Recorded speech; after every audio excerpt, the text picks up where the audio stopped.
Welcome back, and welcome to the part of payroll that feels the most tax season-ish. Running payroll creates a paper trail, and in the US, those reports are not optional. They're how you reconcile what you paid, what you withheld, what you deposited, and what each employee will report on their personal tax return. Quarterly, many employers file Form 941, the federal payroll tax return that reports wages and employment taxes. These returns are typically due after each quarter ends, and states often have their own quarterly wage and unemployment filings too.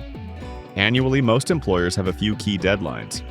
Form W-2 for employees. This reports wages and withholding, and it must be provided to employees and filed with the Social Security Administration by the end of January or the next business day if that date falls on a weekend or holiday. Form 1099 NEC for independent contractors, generally due by the end of January as well, and Form 940 for FUTA, typically due at the end of January with certain extensions if all FUTA deposits were made on time. Now, record keeping.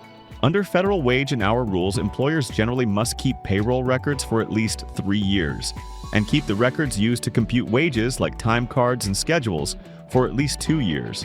To wrap up this series, here's a simple compliance checklist you can use as a sanity check, especially if you're managing payroll across borders. Before running payroll, are we registered in the right jurisdictions? Federal, state, local where applicable? Do we have completed onboarding forms, I-9, W-4, and any state forms? Are we tracking time correctly for overtime eligible employees? Each payroll cycle.